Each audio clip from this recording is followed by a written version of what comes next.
La guillotine, icône implacable de la Révolution française, a été conçue pour rendre une justice rapide et humaine, mais elle est rapidement devenue un symbole de peur et de mort.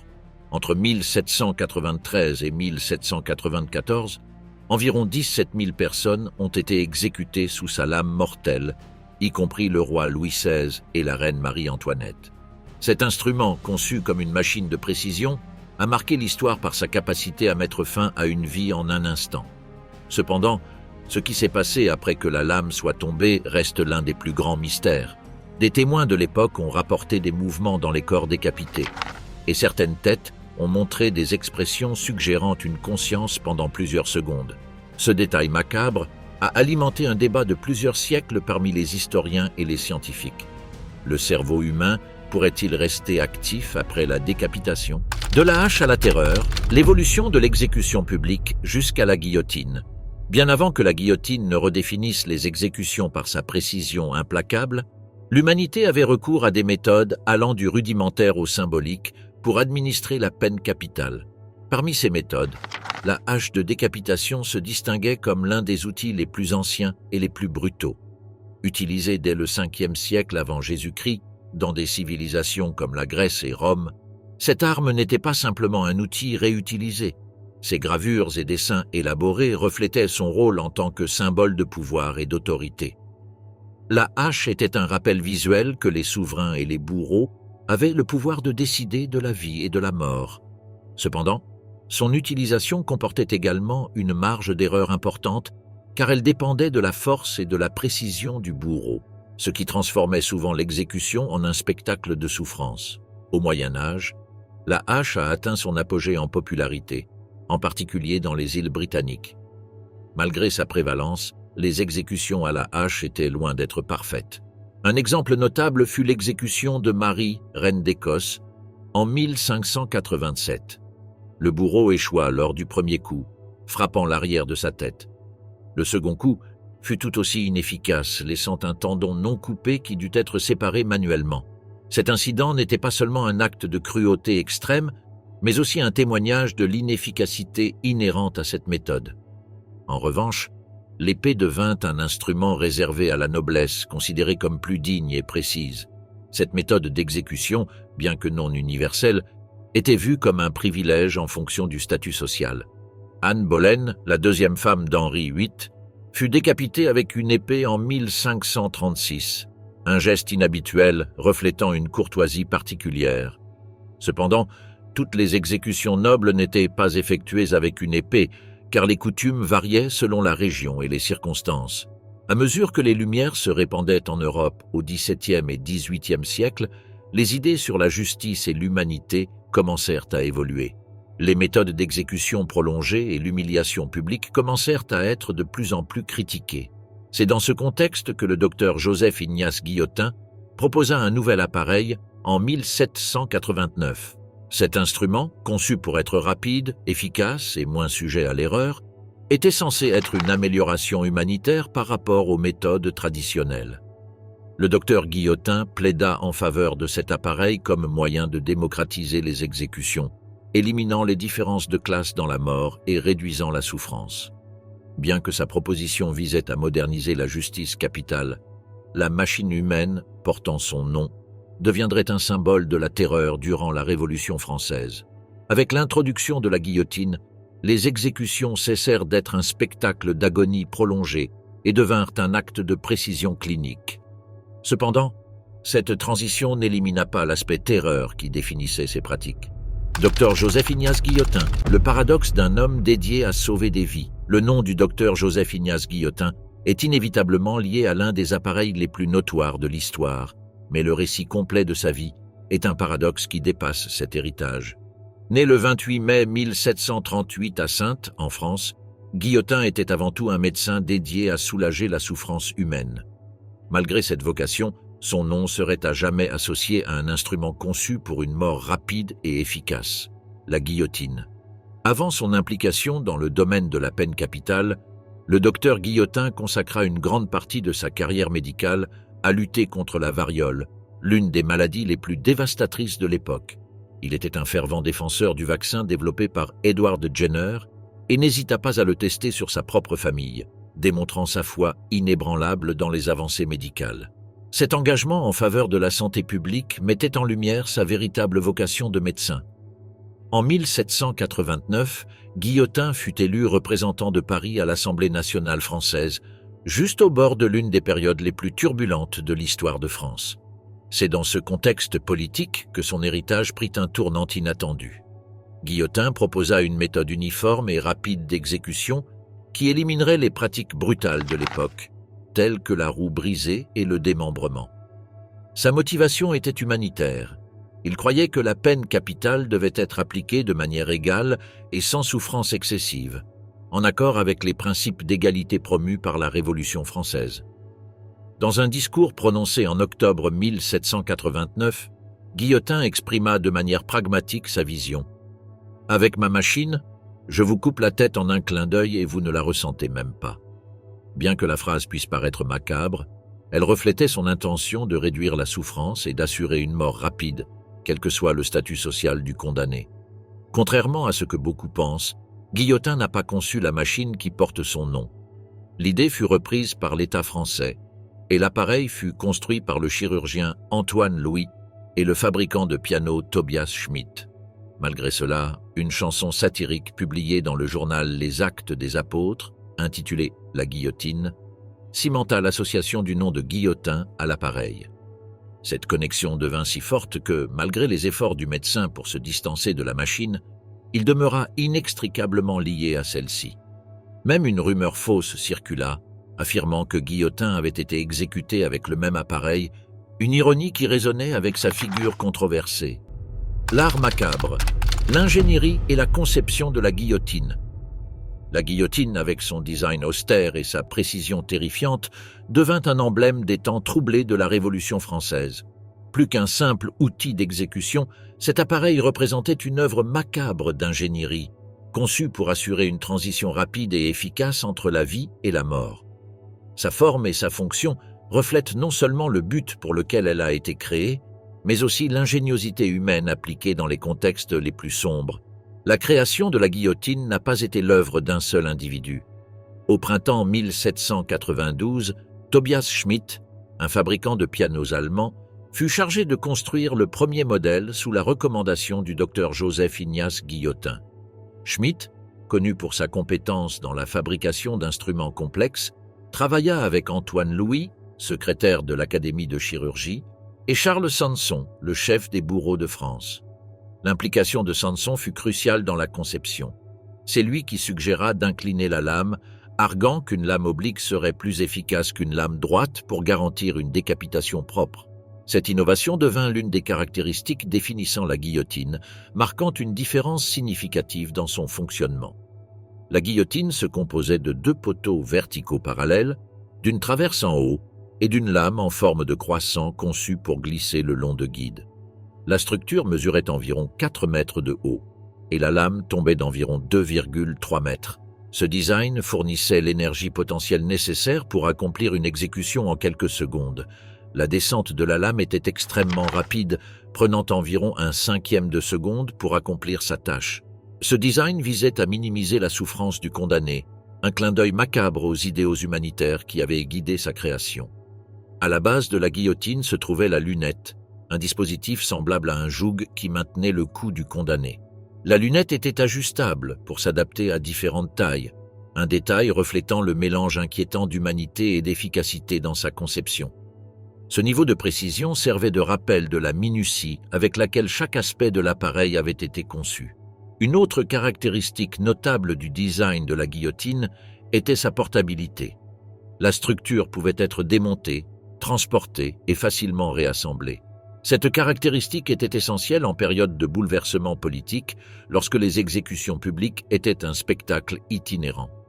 Même au milieu de sa fonction horrifiante, la guillotine n'échappa pas à l'humour noir de l'époque. Le mécanisme qui libérait la lame était connu sous le nom de « le déclic », un terme qui signifiait à la fois « déclencheur » et « c'est décidé », un jeu de mots qui dénotait une vivacité macabre. La lame implacable, la nature démocratique de la mort. Pendant les jours les plus tumultueux de la Révolution française, la guillotine émergea comme un symbole sans précédent de la justice égalitaire. Cet instrument, qui cherchait à refléter les idéaux révolutionnaires d'égalité et de fraternité, proclamait sinistrement qu'en mort, tous étaient égaux. La guillotine marqua la fin d'une ère où le statut social déterminait même la manière de mourir. Sous l'Ancien Régime, les exécutions étaient un spectacle public profondément influencé par la hiérarchie. Les nobles, considérés comme de statut plus élevé, étaient typiquement décapités, une mort plus rapide et moins douloureuse. En revanche, les roturiers faisaient face à des méthodes terribles telles que la pendaison ou la roue brisée. La guillotine élimina ces distinctions, déclarant, avec sa lame implacable, que tous les condamnés étaient égaux dans leur destin final. Le 25 avril 1792, la guillotine procéda à sa première exécution publique. Nicolas-Jacques Pelletier, un bandit de grand chemin, devint la première victime de cet appareil, qui allait bientôt devenir le symbole du changement révolutionnaire. Quelques mois plus tard, le roi Louis XVI, l'incarnation de la monarchie absolue, rencontra sa fin sous la même lame le 21 janvier 1793 sur la place de la Révolution. Son exécution, ainsi que celle de Marie-Antoinette et d'autres membres de la noblesse, marqua l'effondrement définitif des privilèges royaux. L'impact de la guillotine ne se limita pas à l'aristocratie. Même les architectes de la Révolution, tels que Georges Danton et Maximilien Robespierre, tombèrent sous sa lame. Robespierre, qui avait défendu l'utilisation de la terreur comme un outil de justice rapide et sévère, finit par être jugé et exécuté par la même justice qu'il avait contribué à établir. Sa déclaration « La terreur n'est rien d'autre que de la justice, rapide, sévère, inflexible », résume la nature implacable de la guillotine en tant qu'instrument de changement politique. Le règne de la guillotine ne prit pas fin avec la Révolution. Tout au long du XIXe siècle et une grande partie du XXe siècle, elle demeura la méthode d'exécution standard en France. Parmi ses victimes figurent des personnages tels qu'Henri Pranzini, un meurtrier, et l'anarchiste Émile Henry, dont les crimes et exécutions devinrent des titres de presse de leur époque. La lame ne faisait aucune exception, ni pour l'idéologie, ni pour la classe sociale. La guillotine laissa une marque profonde dans la culture. Des expressions comme « éternuer dans le sac » ou « regarder par la fenêtre » émergèrent comme des euphémismes macabres pour décrire son utilisation. Le « rasoir national », comme on l'appelait sarcastiquement, s'ancrera dans la conscience publique comme le symbole ultime de l'égalité mortelle. Au-delà d'être un outil de la mort, la guillotine devint un commentaire social. Des artistes comme Honoré Daumier utilisèrent son image dans des caricatures pour critiquer le système judiciaire et la structure politique. Dans la littérature et l'art, sa présence reflétait la tension entre les idéaux d'égalité et la brutalité de son application. L'ombre de la lame, la guillotine et le règne de la terreur pendant la Révolution française. Au sommet de la Révolution française, le règne de la terreur émergea comme l'un des chapitres les plus sombres et sanglants de l'histoire. Du 5 septembre 1793 au 28 juillet 1794, la guillotine, avec son efficacité glaciale, devint le symbole d'une période où la justice révolutionnaire se transforma en une machine implacable de la mort.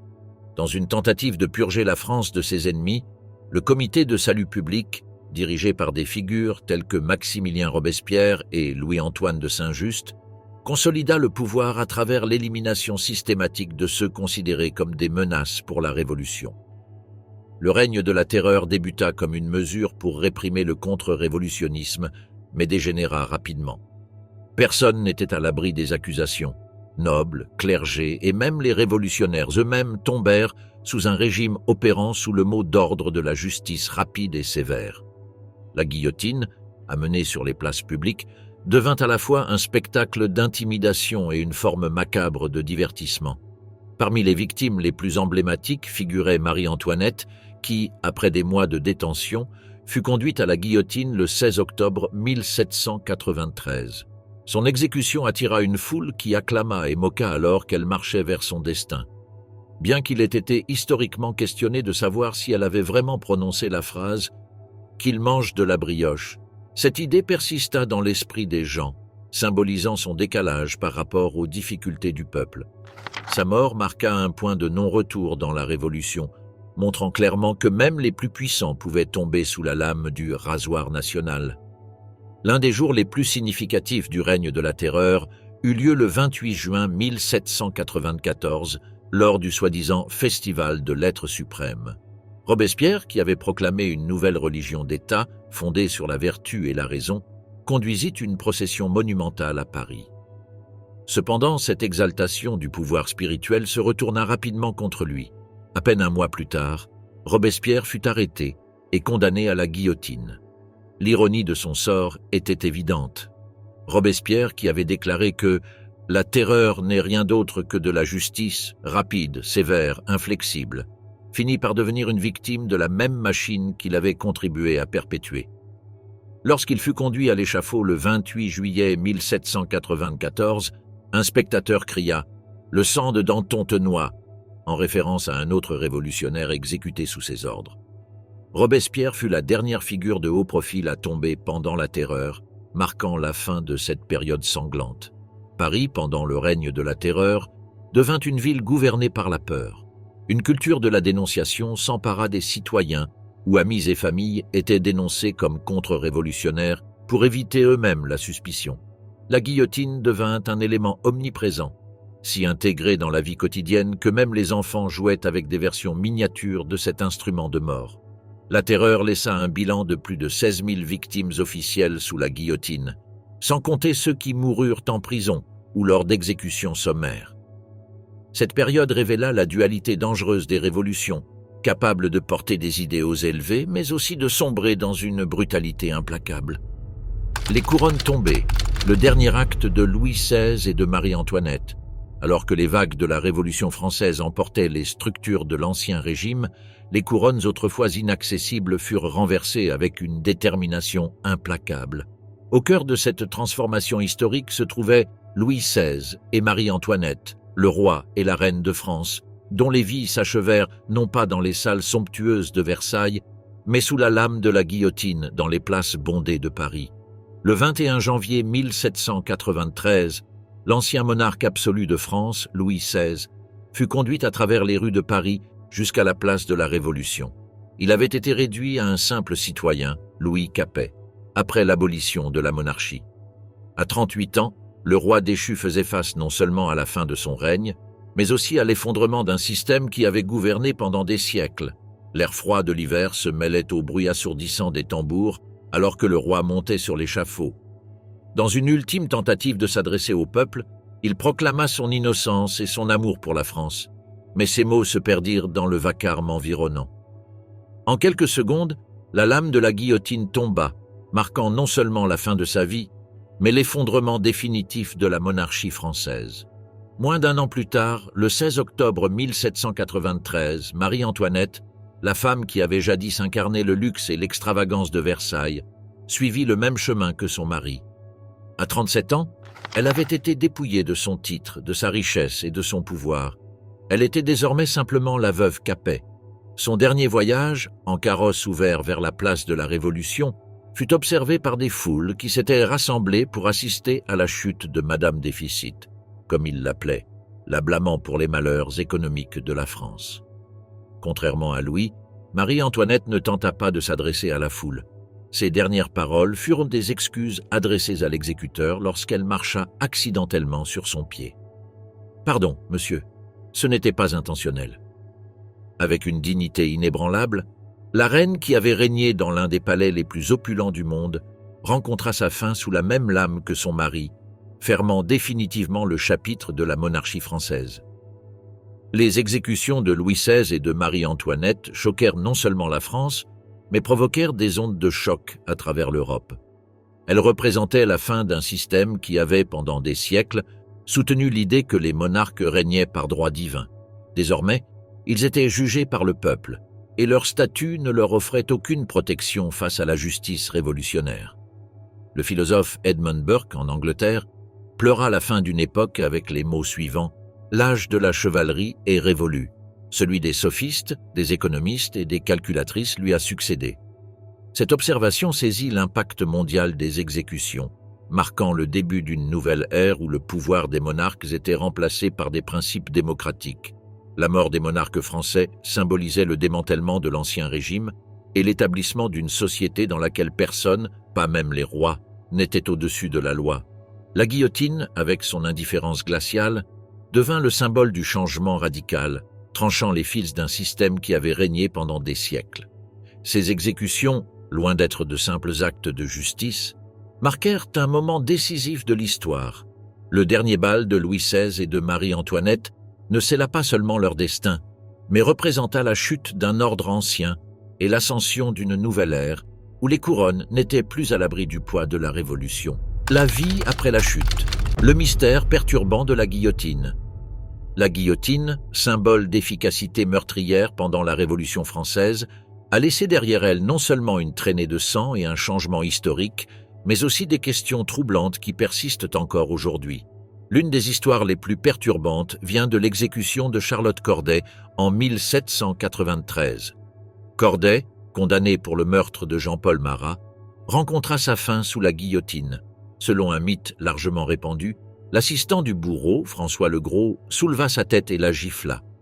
Les témoins affirmaient que le visage de Corday se teinta d'une expression d'indignation, alimentant la croyance que la conscience pouvait persister brièvement après la décapitation. En 1905, le docteur français Gabriel Borieux étudia l'exécution d'Henri Languille, observant que les yeux et la bouche de la tête décapitée semblaient répondre pendant environ 25 à 30 secondes. Borieux interpréta ces mouvements comme un signe de conscience possible. Cependant, ces témoignages, bien que choquants, sont basés sur des observations subjectives et manquent de fondement scientifique. La médecine moderne éclaire cette question d'un point de vue plus rigoureux. Selon l'anesthésiste britannique Dr. Harold Hillman, la décapitation provoque une chute instantanée de la pression sanguine et coupe l'approvisionnement en oxygène du cerveau, entraînant une perte immédiate de conscience. Les mouvements observés dans les têtes décapitées, tels que le clignement des yeux ou les contractions musculaires, sont des réponses involontaires qui n'indiquent pas une conscience active. Le cerveau, fortement dépendant d'un approvisionnement constant en sang riche en oxygène, ne peut fonctionner après l'interruption complète de cet approvisionnement. Bien que l'idée d'une tête consciente puisse sembler plausible d'un point de vue dramatique, les preuves scientifiques indiquent le contraire. Au-delà des rumeurs de vie après la décapitation, beaucoup des derniers mots prononcés avant la guillotine ont été gravés dans l'histoire. Ces dernières phrases révèlent les émotions et convictions de ceux qui faisaient face à la lame. Georges Danton, chef révolutionnaire, affronta la mort avec un mélange de défi et de charisme. Avant d'être exécuté le 5 avril 1794, il demanda à son bourreau « N'oubliez pas de montrer ma tête au peuple, cela en vaut la peine ». Même dans la mort, il chercha à réaffirmer son impact sur la Révolution. Nicolas-Jacques Pelletier, la première victime de la guillotine en 1782, fit face à son destin avec un humour noir. On dit qu'il remarqua « On pourrait dire que je perds la tête à cause de cela ». Son ironie fit de lui un symbole humain dans un processus impitoyable. Madame du Barry, l'une des figures les plus tragiques de la Révolution, n'afficha pas la même maîtrise de soi. Lors de son exécution le 8 décembre 1793, elle supplia pour obtenir la miséricorde, laissant un témoignage déchirant de peur et de désespoir face à la mort. L'horreur associée à la guillotine ne se limite pas à son efficacité létale, mais aussi à la fascination pour le lien inconnu entre la vie et la mort. Comme l'a noté l'historien français Daniel Arras, l'horreur de la décapitation est l'horreur du néant. Cette peur explique la persistance des mythes, suggérant une conscience persistante, une manière d'humaniser l'inévitable et de donner une voix à ceux qui ont fait face au silence éternel. Fatal, témoignage perturbant d'échec de la guillotine. Bien que la guillotine ait été conçue comme un instrument de justice égalitaire et efficace, elle ne remplissait pas toujours sa promesse d'une mort rapide et précise. Pendant la Révolution française, des moments d'erreur et de défaillance mécanique transformaient les exécutions en spectacles prolongés et macabres. Ces histoires, remplies d'horreur et de fascination, jetaient une ombre sur le règne de ce dispositif infâme. Le 21 janvier 1793, Louis XVI, l'ex-monarque de France, monta sur l'échafaud sous les yeux attentifs d'une foule impatiente. Bien qu'il fût attendu que la guillotine accomplisse sa tâche avec précision, La première chute de la lame ne suffira pas à terminer l'exécution. Le bourreau dut ajuster le mécanisme et répéter le processus, laissant les témoins horrifiés par une scène qui défiait la promesse de rapidité de la machine. Cette erreur mena à des modifications du design de la guillotine, marquant le début d'une quête constante pour perfectionner la science de la mort. Le 17 juillet 1793, Charlotte Corday, condamnée pour l'assassinat de Jean-Paul Marat, rencontra sa fin sous la guillotine. Cependant, son exécution devint légendaire lorsque, selon les témoins, le bourreau leva sa tête et ses joues rougirent après avoir reçu une gifle. Ce détail, qu'il s'agisse d'un spasme réflexe ou d'une simple interprétation, alimenta la croyance que la conscience pouvait persister brièvement après la décapitation, ajoutant une nuance encore plus terrifiante à l'exécution publique. Lorsque la guillotine fit ses débuts le 25 avril 1782, avec l'exécution de Nicolas-Jacques Pelletier, un bandit de grand chemin, le spectacle fut tout sauf parfait. Le mécanisme de déclenchement rapide échoua, provoquant le blocage de la lame à mi-chemin. Devant une foule fascinée et horrifiée, le bourreau peina à achever l'exécution. Cet incident initial, loin de discréditer la guillotine, encouragea des ajustements techniques visant à garantir son efficacité à l'avenir. Au-delà de ces échecs, la guillotine devint le centre d'un spectacle social macabre. Les places publiques, comme la place de la Révolution, se transformaient en marchés animés pendant les exécutions. Les marchands de rue vendaient de la nourriture et du vin, tandis que les enfants jouaient autour des foules, attendant de voir le drame de la justice révolutionnaire. Pour beaucoup, la guillotine était plus qu'un instrument de mort. C'était un divertissement, un événement qui unissait les gens de toutes les classes sociales dans leur fascination pour le macabre. Parmi les figures les plus reconnues de ce théâtre sombre se trouvait Charles-Henri Sanson, le bourreau royal de France, qui supervisa de nombreuses exécutions notoires de la Révolution. Malgré son rôle lugubre, Sanson devint une célébrité, surveillée de près par les foules. Sa phrase célèbre « Je tue des gens, mais je ne leur fais pas souffrir » reflétait le curieux équilibre entre sa tâche et l'idéologie égalitaire de l'époque. L'intérêt public pour les exécutions ne se limitait pas aux places. La culture imprimée de l'époque alimentait la fascination avec des pamphlets et des feuilles volantes qui décrivaient les morts dans les moindres détails. Ces documents, connus sous le nom de littérature d'exécution, se vendaient rapidement, permettant au public de revivre les événements depuis le confort de leur domicile. Ce phénomène culturel perpétuait la fascination pour la guillotine, entretenant les histoires d'échecs et les moments les plus dramatiques. Malgré ces échecs, la guillotine resta la méthode d'exécution privilégiée en raison de sa supposée humanité et de son efficacité. Cependant, les récits d'échecs glaçants demeuraient comme des rappels que même dans la mort mécanisée, l'erreur était inévitable.